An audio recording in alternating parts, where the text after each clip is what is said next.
All right, so welcome to GDC. I'd like to thank you first, NVIDIA, to give me the time to present our technology. I'd like to talk about Substance for Tegra 3. Substance is a technology developed by Allegorithmic for next generation texturing. So, first of all, a few words about the company. So Allegorithmic has been founded in 2003. It's basically a very technical company with a lot of PhDs working with high-level mathematics. And we have some patented technologies for procedural texturing. The whole point is basically to go to the next level when it comes to creating materials for 3D. So our team is composed of about 25 people, an R&D team with talented geeks working in a basement, and also technical artists who are producing content, testing the tools, and improving the pipeline. We are based in France, California, China, South Korea. So actually the community of Substance user is above 10,000 people, and it's growing at a fast pace, plus 10% every month. And we've got more than 1,000 licensees using our tools to create content. So we've got MMO developers, but also console, VFX, series developers, big guys such as Rockstar, Bigpoint, Disney, Jagex, and so on. So Substance is also used by big companies such as Autodesk, Dassault Systèmes, NVIDIA, Unity, who are using our runtime to leverage their chips or leverage their tools. So I'd like to talk about Substance. So the first part of this presentation is really going to be about the technology, and the second part will be about how to use it on mobile, especially on high-end devices such as the Tegra 3 chips. So first of all, what are the main benefits of Substance? 3 main benefits. The first one is about saving production time. You can create high-quality assets much faster, and I'm going to show you how. The second aspect is about shrinking the download size. The reason for this is that a substance is actually a description of materials instead of images, so you can have very, very small download size, which is something that can be critical, especially for mobile, where the Android market or the App Store, where you need to have very, very small files to download for 3G and so on. The third aspect, which is also very interesting, is about doing dynamic effects at runtime. This is actually what we've been doing with some Tegra 3 game developers, such as Mad Fingers, for games such as Shadowgun that you probably heard about before. So, yeah, substance abuse can do you good when it's from Allegorithmic. So, let me show you a bunch of examples so that you can understand what exactly is a substance. So here, I'm opening an application which is called Substance Player, which is basically a free app to view substances. So the first aspect of Substance is that it's, as you can see here, these are the different materials. It's extremely small. Here you've got only a few kilobytes, and it's not even compressed. If you zip them, it's going to be like 2 or 3 kilobytes. So all these materials actually are extremely compact. So now I'm going to open a substance. All right. So here we've got a ground. Okay. So this ground, as you can see, it's not a simple diffuse. It's a complete material, meaning that you've got your color map, but you also have your normal map, your specular map, your displacement, your bump, and so on. Meaning that you can have as many outputs as you want with the substance. The output is just a parameter. The third property is that a substance is resolution independent. Here you've got a 512 texture. If you want, you can go up to 1K, and it will regenerate a new version of this substance, adding details. So it's not like in Photoshop where you will stretch the texture, it's really adding details. This is very important if you want to downscale or upscale the quality of your asset. Imagine you want to create a game for PS3 or Xbox 360 with super high resolution. You want to reuse the assets for a mobile game. You can downscale the resolution very quickly without having to store or redo the assets. The third property of a substance is that it's randomizable. Here you've got a randomize button that allows to create a new version of this asset. As you can see, I will create a new version of this material. It's never going to be twice the same, and it's also tiling seamlessly. Meaning, as you can see, there are no seams, and when I'm randomizing it, it's always seamless. So, and finally, what is also very interesting, and this is actually what you can use to leverage CPU power, is that substances are dynamic and customizable. In this example, for instance, you've got some parameters here that have been created by the artist who has created the substance. For instance, you can have some water level, and you can add some water on top of this material like this. You can animate the water to have some kind of water flow. You can transform the water into ice. You can add some snow on top of the ice. And basically, you can still randomize it. So it means that this material, this super small file, only a few kilobytes, contains not only the full material, with the diffuse, the normal map, the specular map. It's randomizable, it's customizable, it's dynamic, meaning all this is done at runtime. For instance, when I'm modifying the snow here, you can see that there is a small benchmark here telling you how long it takes to generate the whole material. So here we're talking about 19 milliseconds, and this is only using the CPU. So this is important to understand this, because this is why using the additional CPUs from Tegra 3 will be very interesting for Substance with mobile. So this is actually the procedural aspect of Substance. So this is something that allows to create a huge amount of material without having to alter them and without having to store them. Now you can go a little bit further. The point is that here I'm showing something which is fully procedural, meaning that it has been created using noises, functions, and so on. So this is something which is clearly different from the way you would create texture using Photoshop, for instance. But, oops, is it, sorry. Hello? It's okay? All right. Okay, sorry guys. A lot of traffic, a lot of people.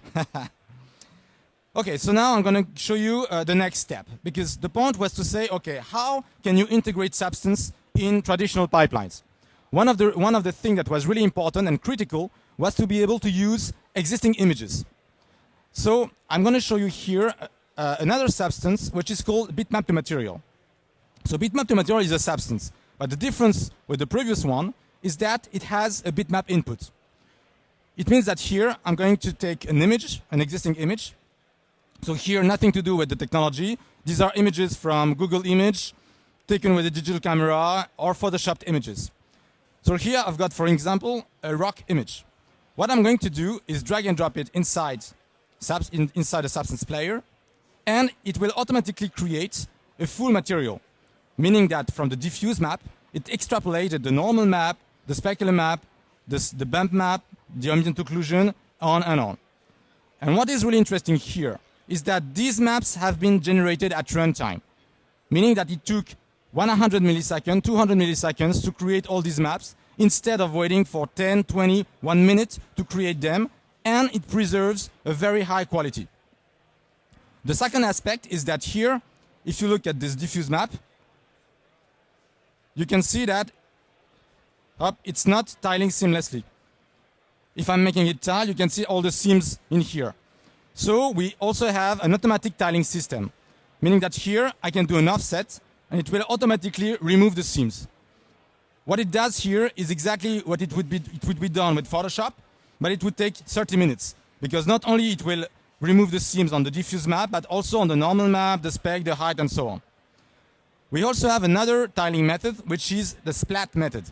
Splat, meaning that you divide the images in small squares, you are randomizing the patterns, and removing the seams using blurs and warps. And the interest of this is that not only it will remove the seams, but then you will be able to randomize it and create a new version that will tile seamlessly. So in this example, what you do is that you take an existing image, you create a material from it at runtime, and you remove the seams. So you've got two aspects here, saving production time and also saving space. And this is something really critical for mobile, because once again here you will only have to store the diffuse instead of storing the whole material. Let's go a little bit further, because the point is that here I've got images, I've got material, but I'd like to input some procedural aspects into it. So let's look at another example. Here I've got a texture that has been done in Photoshop. So this is a texture from Darksiders, from Vigil Games in Austin. So they're actually using our tech to produce a huge amount of assets from one only image. So here I've got this very stylish texture with the painted rocks and so on.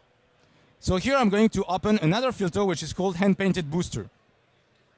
So the Hand Painted Booster, this is what it's going to do. So here from this concept image, I'm going to create a material that looks like this. All right? So it's a bit too shiny, so I can turn away. Okay.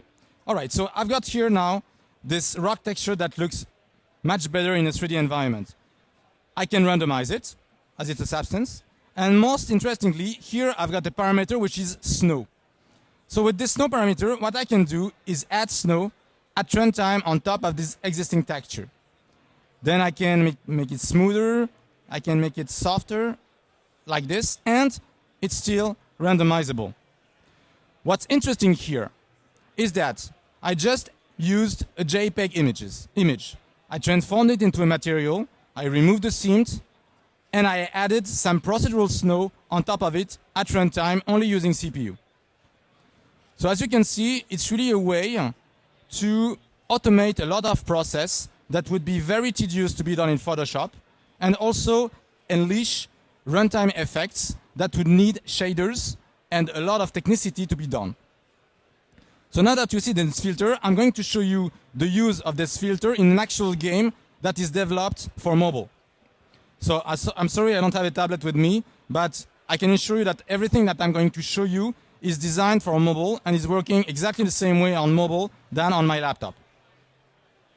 All right.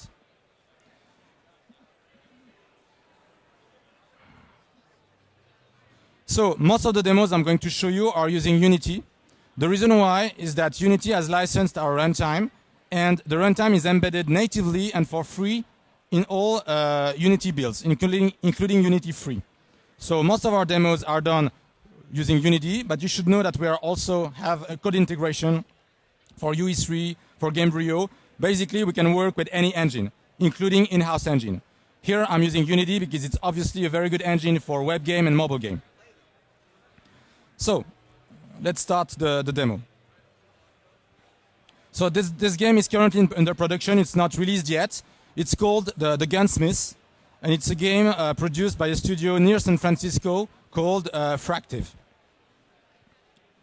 So, here, first thing is that all the assets from this scene haven't been created with Substance. It's using a traditional pipeline, using 3ds Max for the meshes, Photoshop for the textures, and Unity for the game engine. So as you can see, it's which I would say it's a nice Diablo-like game. Okay, and the reason why we use Substance is for two reasons. First is that from all the existing assets, we extracted some data, such as the normal map, the height map, and we baked them inside the diffuse, and this we did it at runtime. Then the point is to say to use the filter I showed you before to add some snow on all these assets in a realistic way. So here you can see that there is some rain falling. So these are just particles, nothing to do with Substance. So the rain is transforming into snow. And first of all, you will look at the roof in here. As you can see, frame by frame, you will have some snow accumulating on the roof, following the height map of the roof. Then if you look at the ground, you will see some snow accumulating on the ground, step by step, following the normal map of this ground. You can look at the tree in here, and you can see that there is snow accumulating on the leaves of the tree and not on the tree bark. And the interesting point is that all this snow has not been authored. It's just a procedural effect which is driven by realistic data. This whole effect has been produced in 30 minutes without any code lines, and there is no shader used, meaning that this whole effect is done using the CPU. You could do this effect using a shader, blending two different maps, and then use a shader to blend the effect of the snow. but this would use GPU cycle, which is something which is critical when it comes to web games and mobile games. Here, just for the fun of it, we also mimicked a day-night effect, only modifying the saturation and the colors of the texture instead of using a shader. The point here was not to affect the frame rate at all and not use any GPU cycle in this demo. So here you've got two substance effects that are combined. Snow accumulating on the ground and a day-night effect mimicked by a pre-shading effect using substance. So in a few seconds, the daylight will come back. The snow is transforming into rain, and the snow will melt, and the ground will pop up again. Okay, day, come back.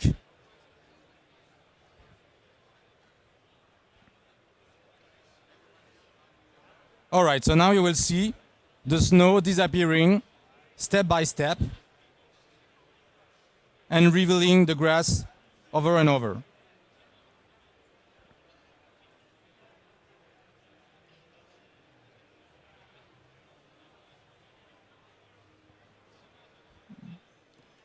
All right, so this demo is actually a very interesting aspect of how you can do weathering effect using substance. Now I'm going to show you another demo which has been done with a studio that is called, okay, let me, all right. Okay, so here, this is another demo using substance. So this is, the whole point of this demo was to reduce the download size because this is a web game. So for this web game, a company, perhaps that you might know, which is called Acquiris, has been used substance to shrink down the size of her game from 80 megabytes to 8 megabytes. Only by using the substance texture. So as you can see, it's crushed in 8.7 megabytes. And here what I'm doing is that I'm playing a web game. So here I am on the web. I haven't installed anything. I haven't downloaded the game. And I've got all these textures that are basically procedural textures created with substance. And you can play a pretty high-end FPS running directly on the web without having to wait for minutes and minutes to download the assets. This has been done in less than 1 week, only using basic templates from Substance. So you can imagine that for high-end web games, for high-end mobile games, the size of the download is really critical. So using Substance in an efficient way, you can shrink down the size of the download, save bandwidth, have more players, and having more people paying for the game in the end.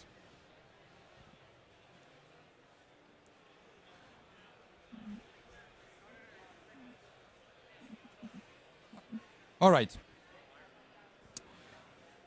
So, I've been showing you some aspects of Substance. So you've seen the technology. Now, so actually I'm looking for someone who should be here. He's not here. All right, so let me show you how this technology works inside the editor. So I'm going to show you for a few minutes how you can create substances.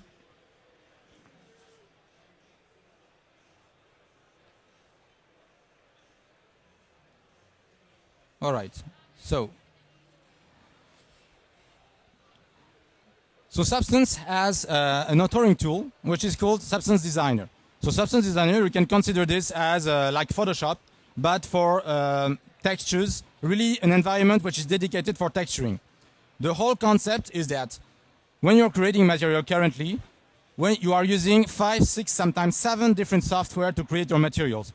You will use Photoshop, of course, but you'll also use 3ds Max, ZBrush, XNormal, Crazy Bump. You're going to have a lot of softwares only to create materials for games, because basically Photoshop hasn't been created for this duty originally. 15 years ago, Photoshop has been created to do photo retakes and hand painting. So it's great for this purpose. It's not great to do 3D. So basically the concept of Substance Designer was really to gather as much work as possible in only one work environment. So let me show you quickly the interface.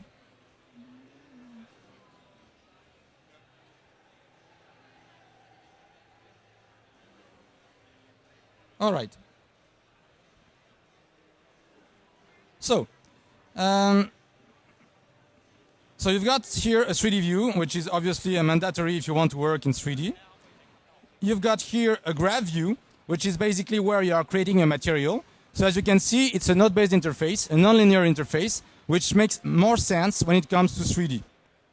You've got a 2D view, where you can preview all the 2D maps, because it's important to know that we are generating maps in the end. This is not implicit procedural texturing. It is explicit procedural texturing. It means that we are generating maps, and these maps will go into video memory. The reason why we choose this is because in terms of speed of generation and power of expression, it makes much more sense than using implicit procedural texturing. You should also know that we implemented a layer interface inside Substance Designer for those who want to use layers. So I can show you how you can create a substance with layers. Here I've got the layer stack, and I'm going to import some images. All right, so I'm going to import a cliff, for instance. Okay, and I'm going to import another images, which will be a door. And what I want to do here is to carve this door inside the cliff. So here, okay. All right, so here what I can do, I've got some transformation tool to modify the size of each layers. So as you can see, when I'm clicking on the layer, you've got one graph for each layer where I'm going to be able to modify the properties of each layer. But for now, I'm only going to stay inside the layer interface. Then I've got a vector graphic editor, which is pretty advanced, that allows me to create complex masks. For instance, what I can do here is do this. All right, I don't have the right color. Okay. I can draw a mask, basically to make it a little bit more realistic, as if the door was carved inside the cliff, this way. Then I can see that here the edges are pretty sharp. So what I want to do is add a blur, so that it's going to be a bit more realistic. So I can add a blur between all these two nodes, and it's going to blur my blending. Then I can have access to the parameters of my blending, modifying the intensity, like this. Okay. And the interesting point is that while I'm working on my diffuse map, as you can see, the normal map and the specular map has also the door carved inside the diffuse. So here I don't have to care about the rest of the material. Everything is propagating through the graph of substance. So then let's imagine that I would like to add, I'd like to add some snow on top of the cliff in a realistic way. So only the edges would be covered with snow. So what I'm going to do is to use the levels, all right, and blend this level with the height map. Here I've got all the outputs of my material, and I can blend the height map with the level. So basically what I'm going to do here is use this here. All right. Oh, sorry. Okay, and this level here, I can modify the key.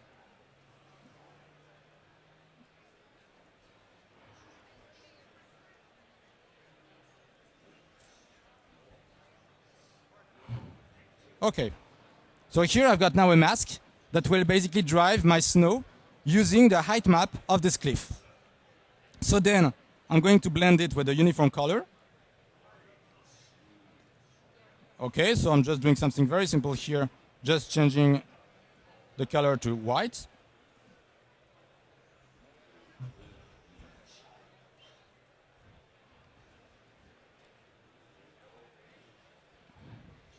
And I'm going to blend it with the diffuse map. All right, so here I just added some snow on top of my cliff, okay, in a very simple way. And actually, let's imagine now that I want to expose the snow and have a dynamic parameter. In the previous demo, you saw that the snow was coming over and over. So here I'd want to expose this parameter to my game engine. So what I'm going to do is go inside the parameter of the levels here. And I'm going to say, okay, what I want to expose is the level out high. And I'm going to shoot expose, like this. And it's creating an input that I can modify. So here I've got an input which is, let me see.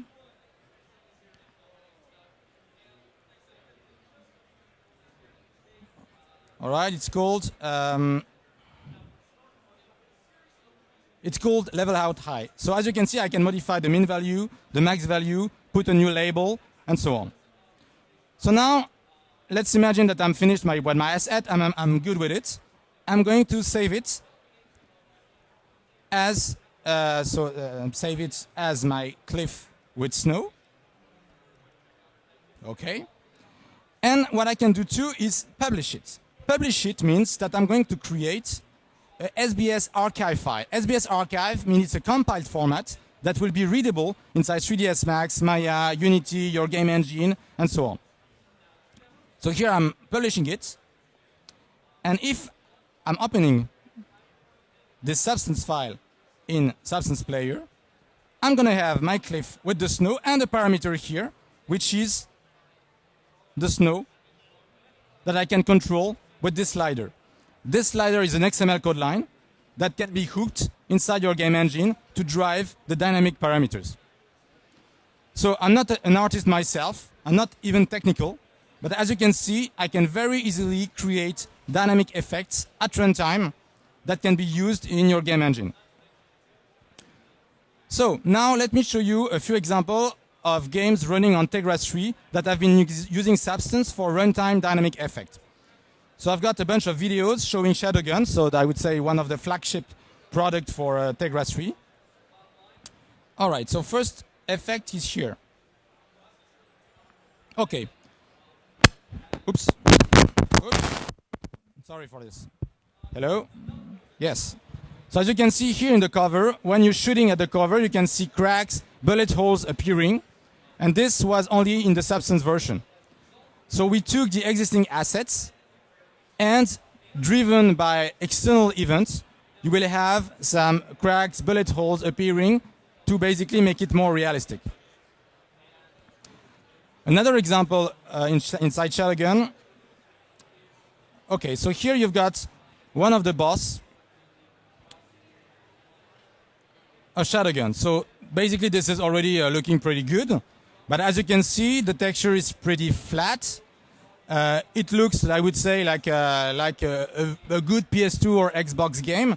But as you can see, there is no relief, and it's pretty inert. So what we did with Substance is that we took this asset and we added some runtime electricity. So the electricity that you see surrounding the boss is an animated Substance, and we also added a normal map, a dynamic normal map that gets more and more damage as long as you are shooting the boss. So this is a kind of effect that are very easy to do using a mobile game, and especially Tegra 3, because here we are using the additional CPUs from Tegra 3. Basically, there was the iPad 2 version only using 2 cores, and with this version here, it's using the 4 cores of the Tegra 3. Another very simple example here, you've got a flag, you're shooting at it, and you're going to get, oops, no more battery.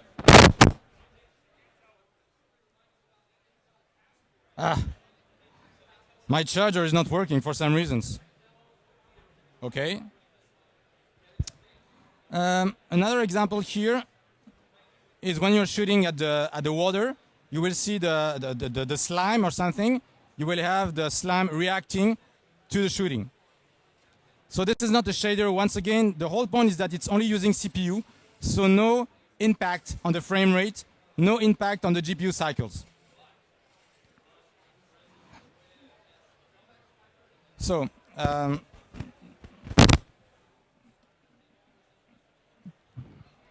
sorry, I need actually a charger. It's not working anymore. All right, it's good, it's good. We're good. Yes. Okay. So actually, you've got a good overview of the technology here. Do you have any questions so far?